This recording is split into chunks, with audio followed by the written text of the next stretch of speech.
let's end my stream and let's go to Brandon's stream. Brandon has the tier list up, and let's have a look So, at this. Very so controversial E tier. right. So the reason they're on E tier is because they were already stacked in here from a different tier list.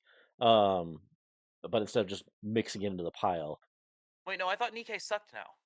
w- It's true. Here to confirm. it's washed. So yeah. On realistically, the ones on the E tier are probably some of the bigger ones to actually like probably dive into immediately. Yeah. One that's not Honestly, really in there, but legitimately, I think like a good way to start is actually just go around the room and ask, "What's the best deck in the format?" And I want to start with that with is Zabaton. it Zabaton, what's the Daydream? best deck in the format? I've got to say Overlord. Gonna say Overlord. All right, Carmen, Yeah. what about you? I hate the deck, but it's Bang Dream. Hate Bang Dream, but That's Bang Dream. that's the It's other just respectable bar answer. X. It's just bar X. Like they're all the same. Every That single is- one is the same. Yeah. I actually think a lot of them are very different, but I guess we can discuss that after we sort things out a bit. Yeah, I mean like in terms of general placement in the S tier, we're like The I don't know. differentiating between them on the tier list may not be as helpful. It's kind of what you're saying. I don't That's know. fair. It's like it's very interesting. We can get into it. Sure. Go around the room first. I'm in The agreement that norm it's Bang is Dream. Brandon, what about you?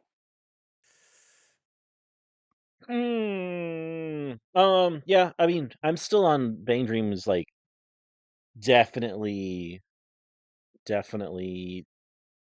be the top of the list. Maybe less because of um more. I think more just because more people are on Bang Dream than anything else. But it's gonna fill up that meta share very quickly, and we're gonna see a lot of results with it. So I think S tier is like exactly where it needs to be. And I So think that this kind of leads us into something that I think is important. Maybe I think this is maybe I'm wrong about this. Usually, it doesn't much matter if you're talking about like when you put a deck on the tier list, it's like the deck is really good. Sure, obviously. sure. But I think that we're in a situation right now where there is a big difference between the best players on some of these best decks and the Swiss players on some of these best decks.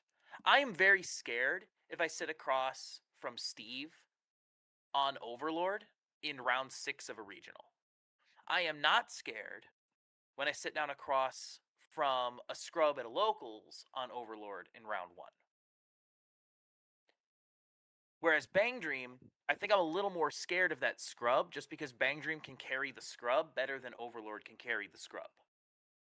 It is a great meta to be a good player skilled at piloting board-based decks.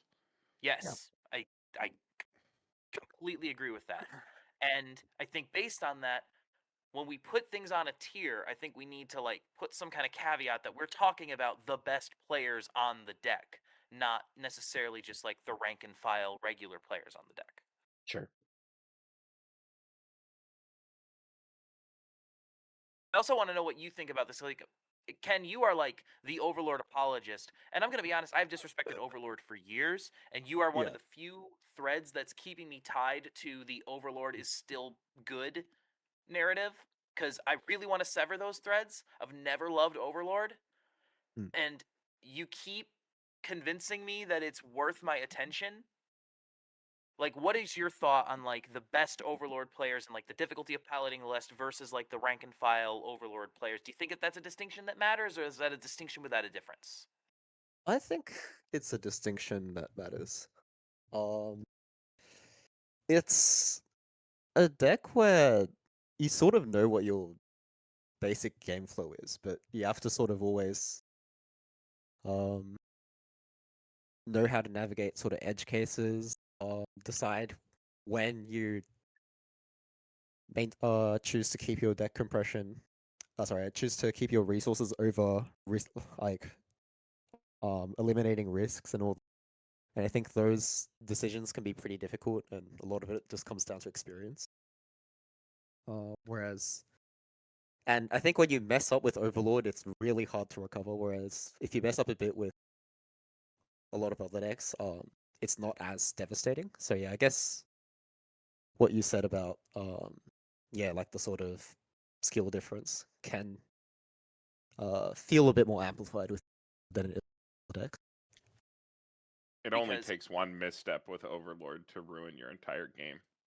Yeah. That's my I think so. experience watching people play it and like playing it myself. Yeah. Yeah, if I'm sitting down across from an elite Overlord player, easy top of A tier, no issues with it. Like I think Bang Dream's on its own thing in S tier right now. But like I have no issues with Overlord at top of A tier if it's being piloted by one of these elite players. If I'm sitting down across from Overlord in round 1 and I don't know the name of the player I'm sitting down across from, I'm not scared at all. Because I know they're going to mess it up. I know that they're going to make mistakes. I know that it's easy to get the inexperienced and or not very good Overlord player off of their spot. You can get them uncomfortable by applying that pressure, and they're gonna mess up. Like clockwork, it feels like these like early round Overlord players. But it the elite feels players, very bad to admit, but you are right. Like it feels it's very bad to sit like in a point of a place of like where you have a community voice and you have to say like, yeah, when I don't sit across from someone where I know them on a first name basis, I probably don't care that you're playing Overlord until you prove me wrong. yeah. But that is unfortunately the truth. It is one of those decks. They don't come around as often in this game as they probably should, but Overlord is certainly one of them.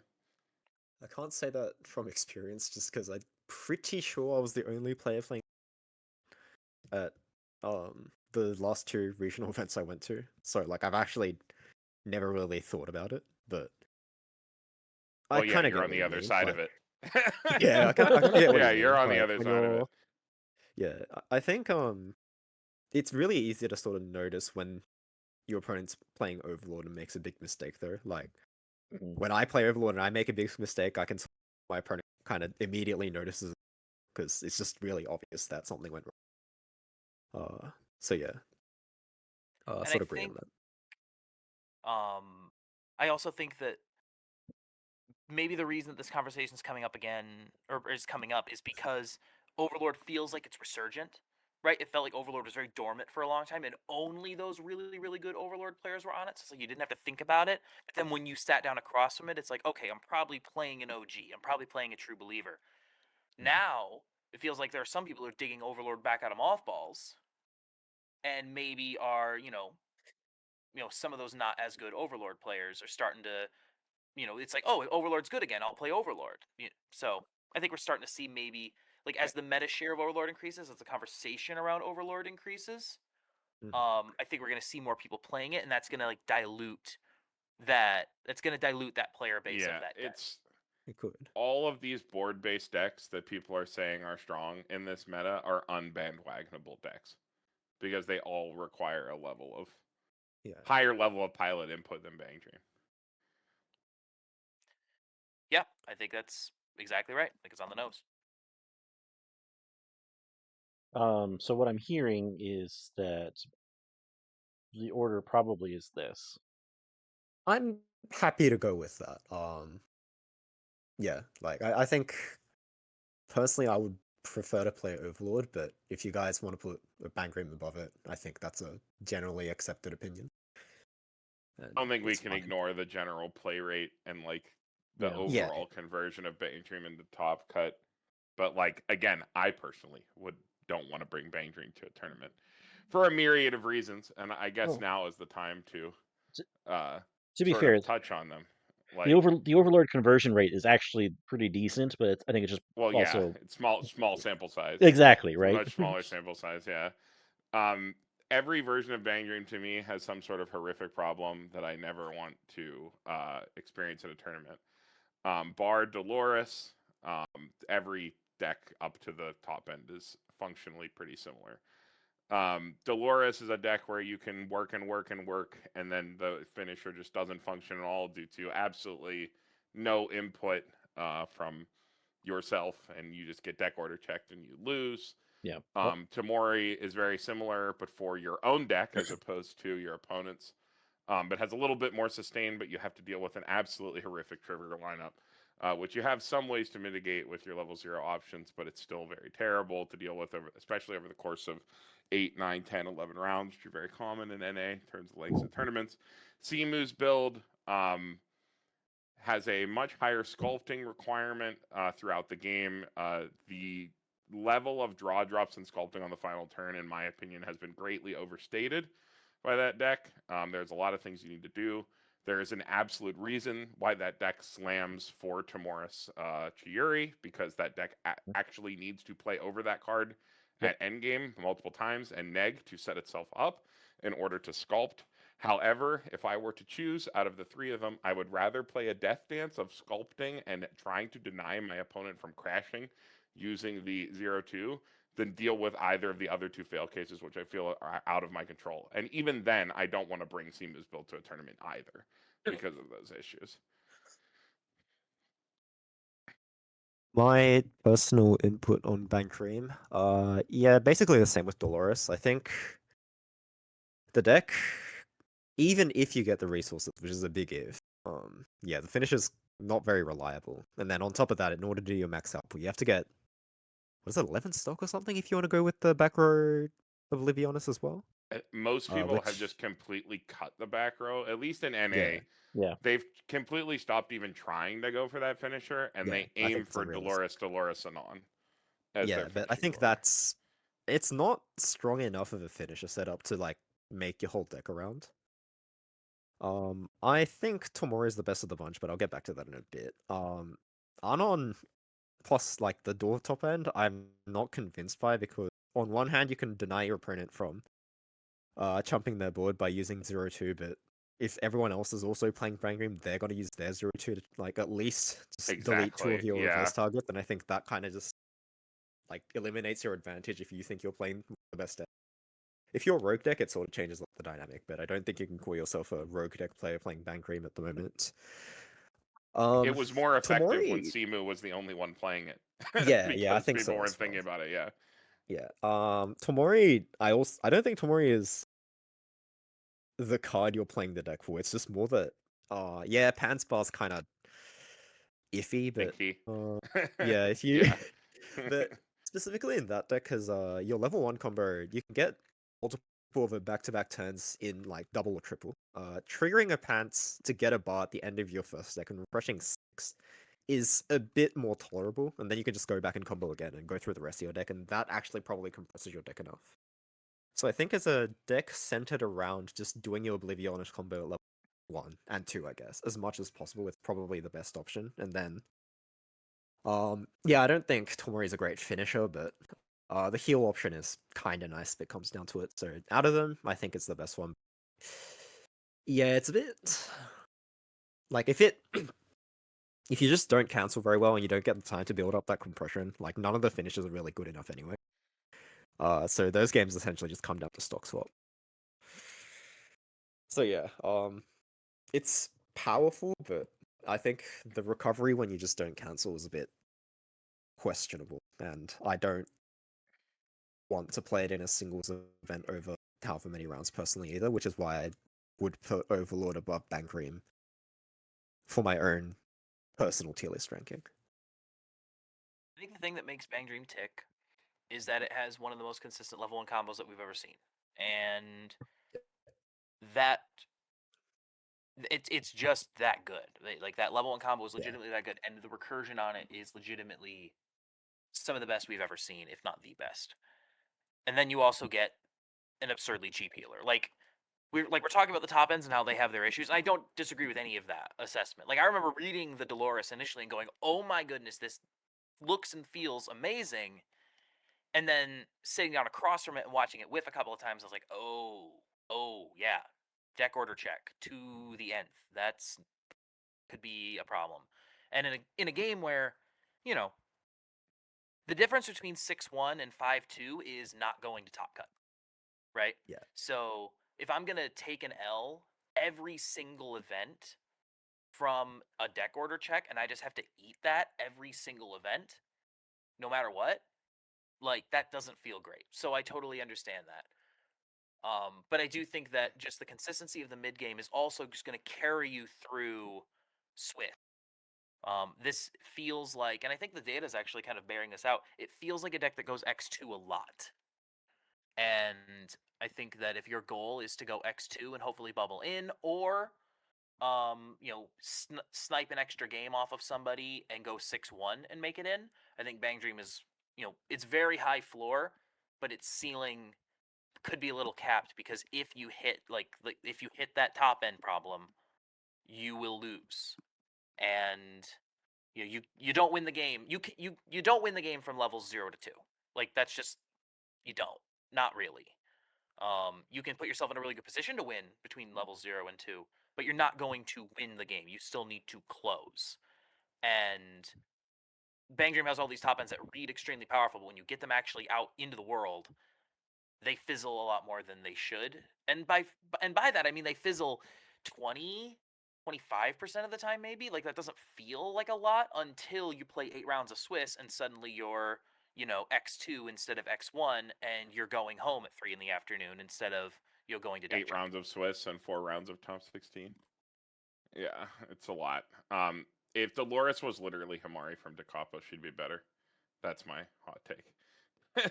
If she burned in instances of 2, she'd literally be a better combo. I think that Oh, sorry. Go ahead. I think that there are any number of top ends that you, because I'm not to beat this dead horse, but when I initially read Bang Dream and I initially looked at Bang Dream, it was like, oh, this is better Dragon Maid. That's what this is. A loopable level 1 combo on a cancel burn level 3. Yeah, this is like immediately my thought is this is Dragon Maid. I legitimately think if you stuffed Ilalu into the deck instead of Dolores, we wouldn't be having this conversation. I think that just a burn 1 with cancel burn as opposed to this rolling cancel burn that can absolutely just screw you over with deck order checks, something that's a little simpler and a little more consistent. It's the size of the cancel burn that makes it inconsistent. It's like a 3 or a 4 or a 5. Yeah. And it's a 2 soul unit. You don't have the side option. You don't have the soul manipulation options that other sets have. Yeah. Yeah, it's got a lot of stuff stacked against it. Yeah. On top of the deck order issue. You said you don't win the game from 0 to 2, but I actually think this deck wants to do that and is. I won't say it does it all the time, but it actually happens somewhat frequently. If you get your combo off at level 1, you get to stay at level 1. You get another turn of combo, and you go to deck 3, and you've already comboed 5-6 times total. Times as in number of level 1 combos resolved, not turns back to back, obviously.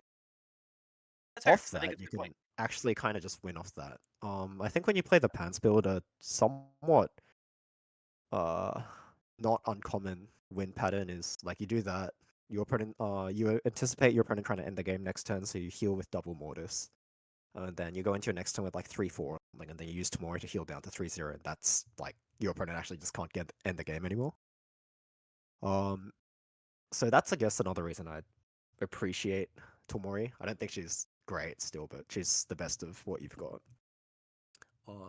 And to a degree, a lot of standby decks are sort of also in that ballpark. So yeah, I think I think you don't need to work. I don't think you need to value the. Yeah, I don't think because the more that deck needs to worry about its finisher, it's the less it gets to actually focus on doing its level 1 where adds.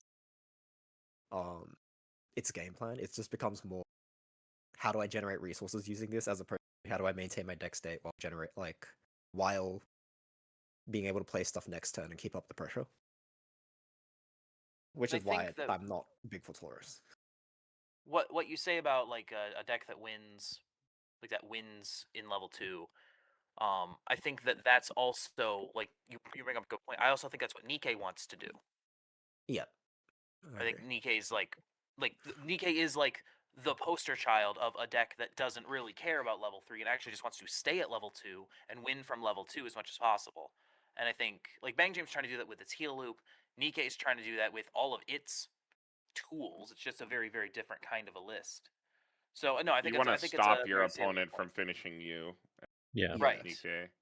It's not like Overlord where you can actually like go for this kill with your pings Yeah. while you're controlling the game. It is a deck that has to stop its opponent to win or outgrind them starting from level 2. So let's shift into Nikkei like right now. Let's just go into Nikkei. Carmen, you piloted this thing in Chicago and won. You're going to Japan.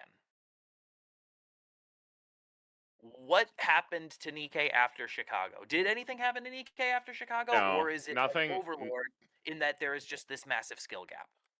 Nothing happened to the list itself. It's that good players decided that after seeing Nikkei win and not liking Nikkei, decided that they would take their favorite board-based deck to a tournament and try to do exactly the same thing that I did.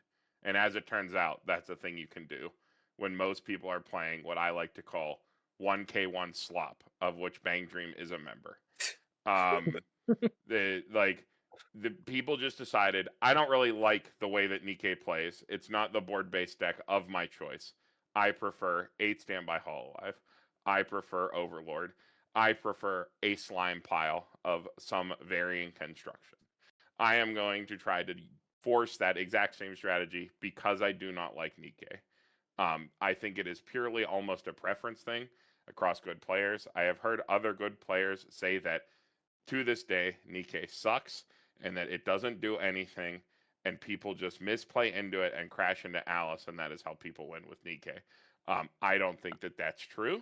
I think it's a very powerful board-based strategy, and I think most people play the list completely wrong. To this day, I hear people say things like Biscuit is a card that never hits the board. Wrong. I hear people say like Alice healing isn't enough. I hear people say that how are you ever going to use the tap counter when Modernia is not on the board? A lot of like wrong play patterns, a lot of misappropriations of specific matchups. However, if other good players in a top 16, if I look to my left and Ken is playing Overlord, and I look to my right and Johnny Nguyen is playing 8 Standby Hololive, I'm not liking my chances because those matchups themselves are poor. Because that's not what Nikkei is like in its current form designed to beat. It's not slotting bombs to hedge against Hololive, even though it could. It's not like adding extra tools to swap back into Door to try to like slam into Overlord, because that's really your only option as Nikkei, is to like pretend the standby in your deck doesn't exist and try to like play the 1K1 side of your deck, which into Overlord, which is not a very good strategy, but it is really all you can do. That's just kind of where it lies. I don't think there's anything different with the list. I think there's just people who do not like it, people who don't like how it plays, people, because they don't like how it plays, do not want to put time into learning those matchups, learning how to pilot the deck in those situations, and would rather play their favorite pet board-based deck instead. And I think that's kind of where it is. So would you feel comfortable? Do you think Nikkei is still like on that top tier? Would you say it's a tier below because of those matchups into Overlord and 8 Standby? If I had to go to a tournament tomorrow, Colton, I would bring Nikkei again. And I would say if I run into Roy or Ken or Johnny on Hololive, I just hope I don't see them that tournament. Fair. So let's actually I'm go confident off in my that. matchups otherwise, is basically what I'm saying. Fair. No, that makes sense. Let's go off of that into 8 Standby Hololive then. Because 8 Standby Hololive has seen this resurgence, and you're making the argument that it's basically people see that board-based stuff can work again, so they're leaning back into 8 Standby Hololive. What is... So you like Nikkei better than Hololive, obviously. Why? I like the fact that Alice can consistently grind people to death regardless of their deck state. You can be as compressed as you want. There's no compressed deck state that cancels 2 and 1s consistently. Outside of like completely crazy edge case deck states. You can do kind of the same thing with Luna, but it requires ditching your hand. I would rather ditch my hand to heal, which is a thing my opponent can't cancel, versus Hololive, which does it to kick burn ones. which, That makes although unlikely for my opponent to cancel, is that. There's also a lot more shakiness in the early game of Hololive versus Nikkei. Nikkei being able to fall back on a 1k1 strategy when your opponent hits a bad deck state outside of their control, such as multiple triggers, not having a way to pay out, being able to quickly swap into a door and actually slam them to death is something that I regularly do, and not a lot of Nikkei players are looking for. But that is a big part of the deck. The fact that you have a 1k1 shell that you can pivot back into. 8 Standby Hololive cannot do that. Another thing with 8 Standby Hololive is that this is a deck seeing success exclusively by people who have played it for an extremely long time, who are extremely familiar with its matchups, and have a litany of specific text tuned to their specific choices. Like, if people go out there and copy paste the Johnny's crazy one of teched out list that got second, good luck playing that. That is his list. Like, you have to have your own like flow with that deck and how you decide to play it. Because there's a lot of even ways you can do it. Like, you can play the Choco. You could, like, there are so many different ways you can take that list. But yeah, I think it's the ability to the main thing is Alice, Sin, and the ability to pivot into a 1k1 strategy when it matters over the course of 12 rounds, which is what we have to deal with in NA.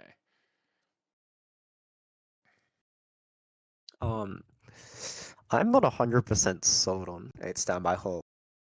And one of the reasons is this is kind of going to be a recurring thing. If you look at the top 3 decks that we've got so far, Bangream, Overlord, Nikkei, all of them have a way to avoid triggering a climax on the first attack and having it stuck there. So Bangream has that Brainstorm when you slam. You give one of your characters top check 2, you keep 1. So, excuse me. If the top card of your deck is a Pans, you can just, look at the next card. And if that's also a Pans, well, I guess you're unlucky, but it usually isn't. Overlord, you can surveil one to your Brainstorm. Also, if you trigger a bar, you can just choose not to take the stock on the first attack, so you don't have to dig 3 next turn.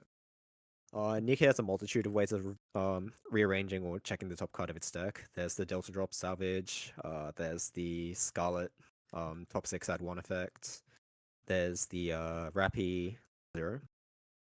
And yeah, not having to dig 3 in most turns usually requires you to take some kind of awkward action. And it's worse now than it has ever been.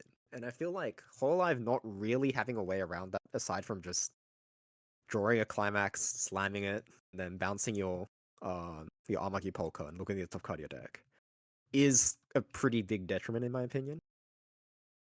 So I think that's one of the major reasons I'm not 100% sold on 8 Standby Hololive, aside from the ban list just making it general good. Yeah, I think that makes a lot of sense. I think the lack of Mio is extremely important. In not least because you get effectively like the free like fixing / milling the top 2 cards of your deck. And that's just such a powerful effect. And like Hololive, I like the 8 Standby Hololive list in a vacuum. Like looking at like this entire looking at this graphic in front of me with all these sets and all these decks, like 8 Standby Hololive to me is pretty easily for me a top 5 out of everything I'm seeing on this screen right in front of me. But it does not feel as smooth as Nikkei. Nikkei's play patterns feel a lot more natural. As much as it's an odd deck to play, it doesn't feel as clunky. 8 Standby Hololive can feel very, very clunky at times. Like you really have to wrestle the thing back onto the rails. Nikkei, you don't usually have to do that. If you have played your early game in an intelligent fashion, you should have all of the gas and the like board rotation ability to perform whatever deck control actions you need if push comes to shove. Being able to move with a 5-card Brainstorm, having cards that pop back to hand that you can tap down for other effects. Like, I still cannot believe part of the Apple rotation meme came from the fact that it seemed like people were somehow incapable of understanding that you could move your board around and like use the Jackal Brainstorm with other cards. That is where most of that meme came from. Like, you are struggling to understand a fundamental, like, mechanical part of the game that Nikke leverages to great effect. And it feels like Nikke is like you're steering the train, making decisions about where the train goes. Whereas 8 Standby, it feels a lot more like it's on this track. Your job is to keep it on the track. Nikke feels a little more controllable, a little more like when you're steering a car and it's responsive, as opposed to one where you have to like yank on the wheel to get it to do what you want if you're in a tough spot. So I think that for me, that's the difference between the two. As much as I do like both of them, I agree. I lean towards Nikke. And I think that Nikke also suffers a bit of the Overlord problem where, like, oh, a bunch of people picked it up because it was a $40 deck, and they net decked it, and they took it to events and did nothing with it because it's a hard deck to play. Like, legitimately, it's a difficult deck to pilot. Like, I've been working with it, and it's like, oh my goodness, there's so much to do here by comparison. With Nikke, it's your matchups. Nikke's like, I don't know. People don't play it like the control deck that it is. You should be trying to make your opponent's next turn as annoying as possible. Yeah. When you're playing Nikke. Like, a lot of those cards, like, and then I said this in the guide that I wrote, it's like, this Brainstorm is a card that you can use to, like, bounce your opponent's board at 2. You can shove your opponent at level 1 if you need to. Like, you can recur this 2/1 bouncer to, like, spin your opponent's entire board. Does that expend your resources? Yes. Will your opponent be able to recover from that? No. Like, knowing when you can do that in specific matchups, you're playing it. Playing Nikke is like playing Esper Control. That's like all I have. Like, you have to, like, you really are trying to just grind the salt in the wound as much as possible. And the second your opponent tries to do a little thing, like, you should still counterspell that. Like, that's all I got. Like, that's kind of how you should be thinking. It's the closest thing we have to a true blue deck in this game. So I really like where this tier list is sitting right now. Like, again, we're talking about like best players on the decks. Like, Bang Dream Overlord Nikke feels like a pretty safe top 3 to me. But I do like putting like 8 Standby Hololive on the B tier, right? Like, I like having SNA let them be small tiers, right? Like, those are the best decks in the format. Let them be small tiers with a handful of players who like are really, really good on them, Bang Dream notwithstanding. What else goes on the B tier? Like, let's start throwing some stuff up there because we do want to be ready for Avis when she comes Get back. the code names, yeah. Yeah. I actually don't know if I'd put anything else in A. Yeah, I don't think we put anything else in May? A either. I think this is great. I love keeping A tier small in this meta. Kanata Marine is kind of the same deal as 8 Standby Hololive. They're just dedicated pilots that are playing a board-based strategy that they enjoy and prefer. And if they find success with that against the 1K1 slop, more power to them. What else goes in B tier? Probably slime piles. All 3 of these. I would put the slime piles above Kanata Marine, personally. Yeah, I think so too. I think the slime piles and 8 Standby Hololive are extremely similar in concept of what they are trying to do in the current meta. I think I'm always going to lean Kanata Marine just because Kanata Marine has a real finisher. That's always going to be the tiebreaker for me with slime. I think Oceanocle also probably belongs in B. I hate playing that deck. I think every card in the deck aside from the level 3 combo. I think every card in the deck aside from the level 3 combo will play. But I am a big believer in Oshi. Oshi is my Eminence is bad fallback for Worlds. Depending on what they restrict, it might go up. But just like personal preference and the fact that I just hate these flip cards from the point of your opponent's deck, and if you're not unlucky, you win kind of thing. Yeah, the difference is that Akane heals. I never play Akane with the interest of killing my opponent. Yeah, I play Akane with like the 2/1 in the back where 2 of them are sitting 14k cross turn with like a backup in hand, like ready to try to go again the next. Yeah.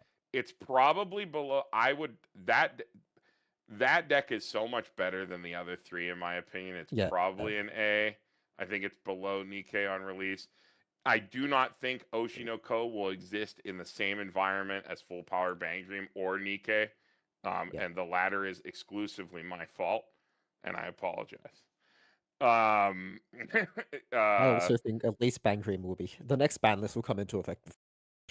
Be its yes, thing, yeah, that's for sure. yeah, it will not be in the same meta as Bang Dream, Yeah. for sure. Question is whether or not it's January or not.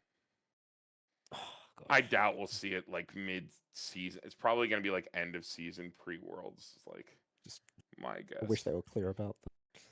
Yeah, me too. Anyway, Um, moving on to SPY. I hate this. I yeah, think I this. hate I this think this deck deck is a post solid. ban. Same.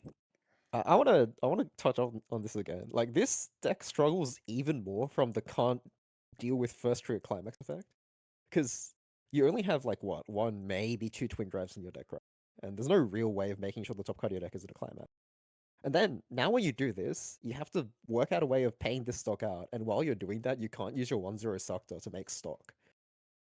So when you first trigger a door, it just becomes worse and worse, because that's every turn you're trying to dig this thing out of your stock is a turn that you can't use your 1/0 to make another stock. So yeah, I hate this deck. I'm actually pretty comfortable putting it in C. Even not considering the first climax thing, I think this deck is like an absolute shadow of what it once was. Mm-hmm. It feels It a lot depends like how many same things thing we're with gonna the- put up here. I'm happy with it at C, depending on how many things you put up here. It might have to move up only Yeah, based on yeah. what other things are put on the list. Yeah, yeah, I would say that we're probably not looking too much more than this, honestly. I was trying to hit some of the big powerhouses that were a big one that obviously should be mentioned to be lower, Yeah. and some of the more recency bias of stuff that's coming out in comparison to what we already expect to be near the top. If there's something that you think that should be higher than what we've already listed here, I'm all for adding that I in. think the big caveat to throw out when you put this is like as if there is no incoming ban list, because I think like Yeah. Ochi and some of Mhm. these other Yeah. Oh things yeah. Yeah. like will not be existing in the same meta as BD and likely Nikkei. Yeah. I doubt they'll hit Overlord again. You're safe. Steve in the chat saying Steve in the chat saying, to be fair, first trigger door isn't the issue. First trigger Mai is the issue, and yeah, that's a big yeah, one. that just I think that's amplifies pretty it as well. salient, Yeah. especially when you I've only always have said two. I'll never bring a and limit 2 to a tournament, and that's a big reason why. Yeah.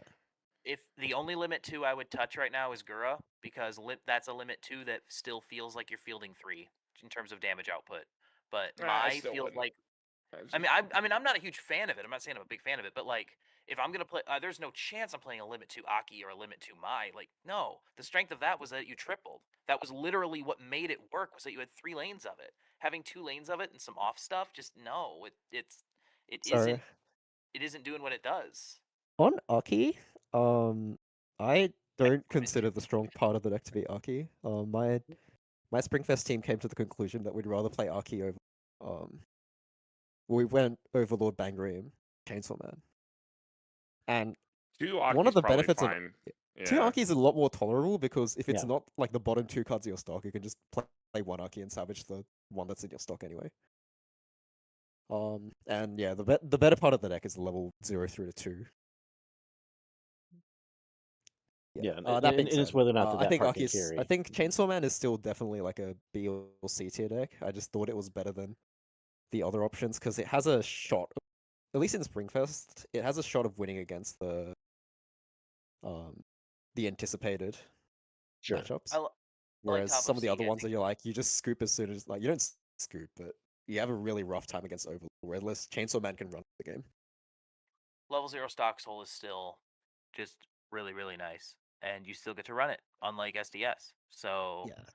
It can I keep up think- with the level 0 game speed of the first 2 decks, which can start Yeah. tri-laning really early, which is Yeah. no, No, yeah, anything that wouldn't take keeps it to Chainsaw BCS Man, though. anything that keeps Chainsaw Man down does not happen at level 0 to me. Yeah. I feel good about the Chainsaw Man 0 game. Can probably leave GGO where it is, I'm going to be honest. I don't know Yeah. what that deck does. That's fair. It's nothing. Yeah. It's Nothing. fine. I'm putting It's it just- here just to get it off the bottom row. That's fair. Fine. You can absolutely leave Machine where it is. That set sucks. I heard I have that never deck seen is anything out of the that worst set deck that's the worst set impressive. that came out over this last 12 months in JP. Yeah, by a long shot. I Yeah. have seen absolutely nothing out of that set that is impressive in any way. I will commend the designers for making a card that at least looks interesting. I'd Yeah, rather it at cards be least makes you interesting and think bad about than stuff. Yeah. just boring and bad. Yeah. On Azure Um, Lane, I see Enterprise being mentioned, but I feel like Bard has more results than JP, doesn't it? Nothing in Azure Lane is doing anything with any kind of consistency, and its Oh, top correct. rate is abysmal. Like Yeah, the because the last two rep is major really high. events, it's had I want to say I think it's had like 5 or 6 X2s out of like 60 players. Like it's Yeah. bad out here, and I think a lot of it is just a lot of people playing Azure Lane. Like I think that is definitely part of it, but like dude, Azure Lane does not, for whatever reason, like as someone who does not play Azure Lane, doesn't, it is not intimately, knowledgeable about the set. Azure Lane clearly does not respond well to the bigger board meta that we're in now versus the smaller board resource dependent meta that we were in a year ago. Like clearly Yeah. that has affected Azure Lane. If there are 8 cats in your deck and you are playing a 1k1 strategy, you are saying that you are not winning the tournament. Like you are not there to win the tournament. You are there to grief. You are there to have whatever fun you think that is. It's not my idea of fun, but you are not there to. I'll give Steve his using cats as a standby filter engine, and see if he can leverage that into something. So I will. I'd give call it 8-Bar 1k1s. Azure Lane a bit of credit. I think if you're using the level 0 cat strategy to just push, like, play 3 things down, turn them all sideways, then yeah, it's not. I think if you go second, you play the 3 cats down, and you poke the first 1 or 2, and then depending on how your opponent lost there, and then next turn you can swing with a bit. Yeah, I think it's a deck that with 8-Bar, the cats and all that, it can sort of maintain a decent enough deck speed. Your level 1 combo is a max +2, and it also doesn't delete climaxes from your deck. I think the deck's okay, maybe like a C or a D. Not D, sorry, B or C. It wouldn't be my like first pick, but it's sort of it's an acceptable. I'd rather take it than C. I'd rather take it over It's SPY. it's worse than I think it's a little worse than SPY, but Oh, really? I don't Okay. respect cats in any way, shape, or form. I don't think it's like a cat deck. I just think of it more like a way to put 2 soul characters on the board later in the game when you start running out of gas. Yeah, I think it's fine. The crucial thing I think that you're 100% right on, Carmen, is you're not. If you take cats to a tournament, are you gonna win the thing? Like a year or two ago, I think that there was a very real you could win this just because there isn't any everything is 1k1s, right? Like there's no board stuff. Like you're doing the damage push game, you're playing the damage push game, and you're just trying to win that race. Okay. There's you could do something with that, but at the end, it is still you're trying to win coin flips all day, right? You're still trying to just win that coin flip enough. The odds on that coin flip have dropped significantly in this current meta, and I think that that's enough for Azure Lane to finally be on the other side of the good bad hill. I think it finally got pushed back to the back half of is this good I think the new bar stuff just gives them enough gas to pretend like they weren't misplaying. But you're barking up the wrong tree here with Azure Lane. I just when I have to play Azure Lane, I play 8 pants because I can't bring myself to look at a cat. So. Enterprise has been really disappointing. I really thought Enterprise was going to take over some of that meta share, take cats out of the game a bit. And without decompression, an inconsistent burn 3 is not enough. Yeah, we need and the deck building restriction is pretty real as well. So yeah. Yeah, Azure Lane 8-Bar. I guess another thing is just that if everyone's playing board decks, it's a bit harder to get a reverse on your level 1 combo every turn. Yeah, maybe after a meta shift it'll get a bit better. Sorry, anyway. I didn't mean to interrupt you. No, it's alright. Let's keep going. We got 15 minutes till Avis gets back. Let's Fairy Tale is actually pretty good. It's fine. I think it's probably B tier, honestly. That is a completely competent 1K1 deck into a finisher that, if you hit 3 first, can tell your opponent that they can't play for a turn. Is that enough? Don't think really know yet. I think the 1-0 game's a bit slow. Yeah. Doesn't like sort of build the compression to the point where it also doesn't help Natsu's weak on defense. Yeah, he Like, is weak on I see defense. the appeal, but I feel like it's not quite It there. might be C tier. It might be like above. Yeah, it might be Yeah. there. What's around there? Somewhere in there. Dun. I don't know. I I think even I assuming we get the promo, That this deck deck is is too fair. That deck's too it's kind fair. of just it right is with the it with the promos. Yeah. I really like its play pattern. Like, I mean, I'm an 8-bar guy. I just like the way that looping level 1 combos into big level 3 finishers feels. I've always played that way. I've always liked it. Dan feels like the platonic ideal of that list, but I agree it is too fair. It doesn't have the blowout play that's going to like make rocket it up to the top half of this tier list. Like, I think if you took Dan to a tournament, I think you could do quite well with it. And depending on like, how how well I think it has more options for being teched out, like in dealing with some stuff than some other sets in its in its genre, some other decks in its genre. So like I think there's something there, but yeah, I think C is appropriate until we see it do. Excuse me, until we see it do something. Yeah. I think. I mean, Gura's still C tier. It's just there. Gura's crazy good. I You think play we it can for like go through here and look at decks that need to be put up. Lyco Reco needs to be placed based on results. Yeah. Yep. Yeah. It is. I think that's a B tier deck. I think that's the 1K1 Okay. deck you play if you really hate Bang Dream. That deck always gets there. That level 3, we call it the custom card. If Yeah. you've ever gone to the custom set discussion channel in comp, and you read that card like out of context, you would not be blamed for thinking that it came from that channel. It reads Because like of a that YouTube card, yeah, I said that card, what is it? Special summons to Chisato, like Yeah. Chisato and Takina from your hand, and gives them, yeah. So it's like, it's an absolutely ridiculous card. It makes it so that that deck will always get there. Is getting there enough? A lot of the times, like, when you're playing a 1K1 deck, the fact that you will always get there is actually like a really strong thing to say. So Yeah, I think It's out of amusing. everything I that's like that. left, the only other thing that I'm looking at this and going, this needs to be on the tier list is Hololive.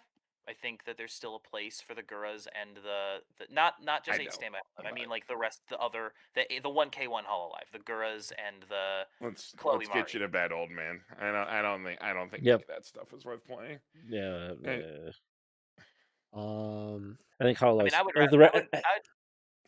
would rather be playing. I would rather be playing either of those Hololive lists than Gun Gale for sure. Oh yeah, no. Yeah. Like this is only here because of recency. Like it wouldn't make the list otherwise. Like I would put both those Hololive lists in C tier. Like I feel good. I would much rather play either of those than Azure Lane for sure.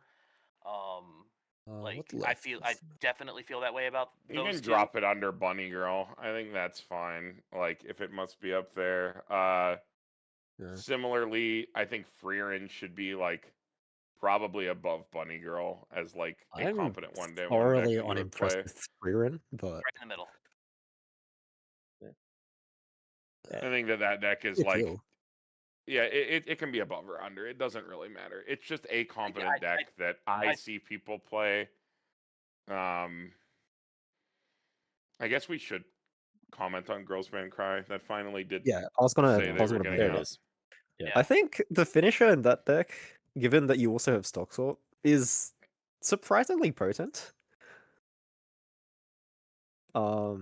And the deck also has that brainstorm, which again avoids that first row climax deal because you can pay it out immediately. Yeah, I think it's like I'd probably put it around like C. Yeah, it's near Fairy Tale. I think. I'd give Yeah, it it'd be like, Girls Band Cry. yeah, there. like yeah, it's yeah. Well enough. it It's is a around. deck. We'll put it that way. The stock swap Yeah. is the thing that puts it over the edge. Yeah, Yeah. stock swap being is like- nice. Not first real climax is nice. Yeah. Oh, Go through that. something I think is worth mentioning. At least it's worth asking. I don't think it's good, but I want to know what you guys think. Mushoku Tensei had some results recently. It has had a handful of X2s. Do you think that it is? I think that it's just another example of what you're talking about, Carmen. About people are like, oh, you can play board-based stuff now. I'm going to Yes, play MCI. absolutely. MCI has Yeah.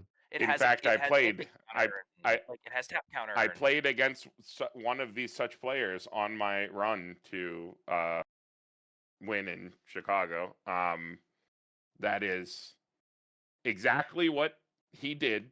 That is exactly what he wanted to do. And more specifically, he was targeting anti-Nikkei with that deck, with its power lines. Sure. I don't think Yeah. it needs to be like put up, but he was trying to do exactly the same thing. Access to tap counter. I saw that be said in the chat. Tap counter is a big reason why those things need to be acknowledged. That is a big reason there, that those board-based decks are why they're being played, and why they're seeing more results than Slime doing the same thing. There's a reason they haven't been printing tap counter anymore. Like they've been printing a lot less tap counter. Well, Fairy Tail will have one. It's a little Yeah. jank, but Yeah. They've been printing a lot less tap counter. I think they recognize that it's an extremely powerful profile, even if it is really expensive. Like it is really expensive, but tap counter is what else on here is worth obviously one of the up? reasons why like the Overlords and the Nikkeis of the world are doing what they can do. We don't It's have a one thing for it's a thing choice that puts you over the Kenshin. top. We don't have No. one for choice Kenshin, but that's seeing play.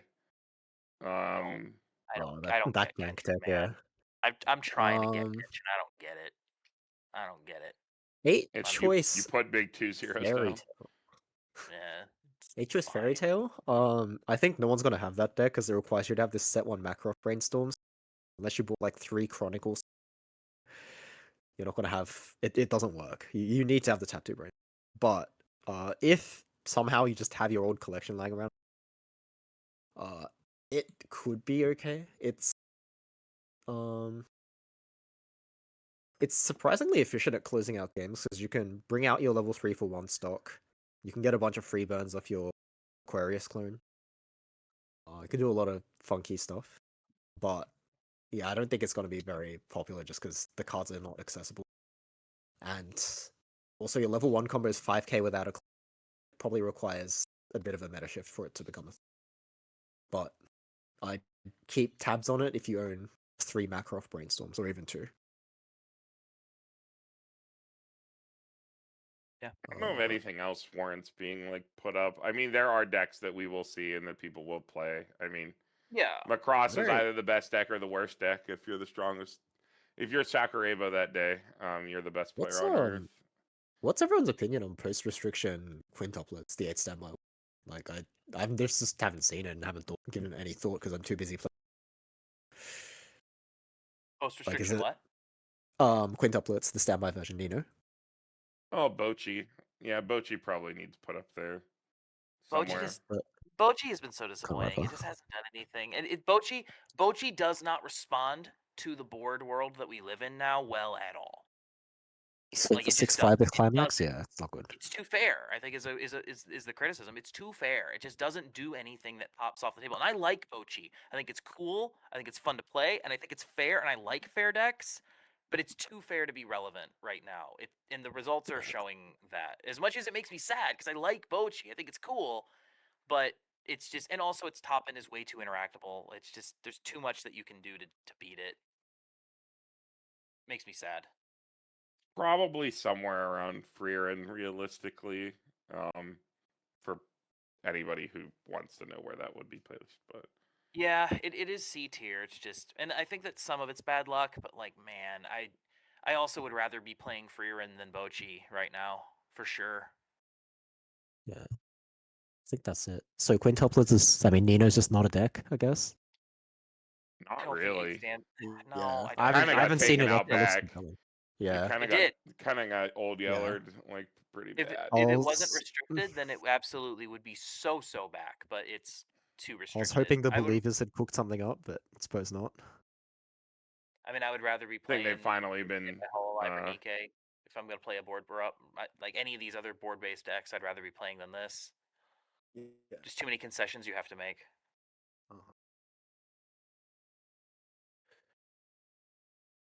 All these On the 8 standby topic, lists like bring something to the table. Like, I mean, 8 standby Ruby has gotten a couple of results, right? Like, there's something to be said for a thing that can just get a board. But if everything is if board is back in a big way, then then like there's a cutoff at which point like the rest of these board decks just don't have it. I think Sora could be interesting just because it does have the Neg Soul, and I don't know if there are too many decks that have answers to it for it to be like super good, but I think that Sora's at least interesting. It's an interesting way to play the board game. But yeah, I think that's where I'm at. I'm not looking at anything else down here and going, I would rather there's nothing else that's not on the tier list where I'm like, I would rather play this than Bochi the Rock. Right? I'd rather play Bochi than any of these decks that are down here, I think. Well, I think we hit the big ones, the ones we wanted, the big ones that are seeing the most play, and hit some of the newer stuff that's come through. Like, Yeah. we could spend hours trying to delineate all of these decks down here, and like, You know where I said that there's like a lot of the slop that you could play? Yeah. That's the slop. There it is. A lot of it's fine. Like, just because it's slop. Well, when I say a deck is 1k1 slop, I mean it is a deck that plays an advantage combo into a finisher, and it presents no other threat outside of that in any way that you care about in a meaningful fashion. for all And a the lot of that came from like my position as someone playing a lot of Nikkei. If I'm playing a control type strategy where I'm trying to make your next turn as annoying as possible, if there is no actual thing that I do unique in that matchup to stop you from doing what you're trying to do, you're a slop deck. Like, and that's fine. You can have a totally reasonable 1k1 slop deck that gets there and does its thing, but it's still slop. Like, that's just where I'm at with like the current field. It's just in the I don't morass know. of all these field exactly the same as all the other decks.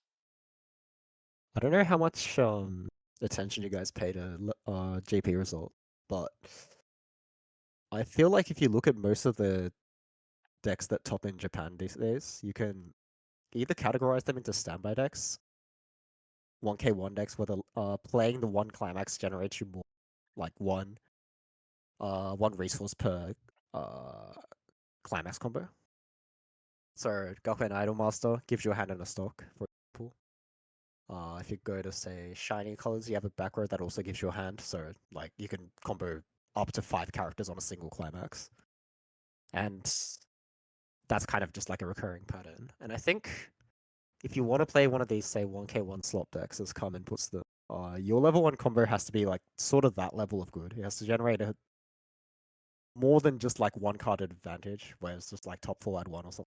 Or otherwise you're just gonna get ground out by something else like Nikkei or some other standby deck. So yeah, I'd be pretty it's a good way skeptical to about put it. any level 1 plus level 3 combo deck, where the level 1 combo is just like you get a card. Full stop. Like anything that gets more than just one card, even if it's not like a whole is where you'd start considering. I want to answer a question from chat real quick. Did Oh, yeah. SDS fall that badly? I would like to answer Yes. your question with another question. If any other standard 1k1 deck was told that you could only play 2 copies of your level 1 combo, would you play that deck? Your question has been answered. It does not matter that Elizabeth is a level 0. It does not matter that you have access to Rico. It does not matter that the card can sit in the back row and do its effect. Any SDS player worth their salt will tell you that the best part about that deck was the fact that you could combo up to 4 times with that card on the board and move the card up, promote the card, brainstorm with the card, sack the card off, recur the card. You can't do that with only 2 copies. The deck is functionally unplayable. without Wow. the Elizabeth. And that is where we leave it. You guys got to play that deck for 4 years. You're done. I'm sorry. You're done. That's it. That was enough. Good riddance. Yeah. Yeah, good riddance. Yeah, Yeah. I agree. And now it's Eminence. God willing. We'll see. But yeah, I think we passed over that time frame that you were looking at, Colton. But Yep. like, I think this gives at least a decent idea of sort of thoughts of what this is looking like. It gives us at least some generic ideas of like potentially where things might be in the future, depending on uh, assuming no ban list. Yeah. Yeah. But that is a poor assumption to make, I think. So Shout out yeah. to Eno. Eno tries to Eno pretends to be a standby deck. Oh, I'll give Fair. that its credit.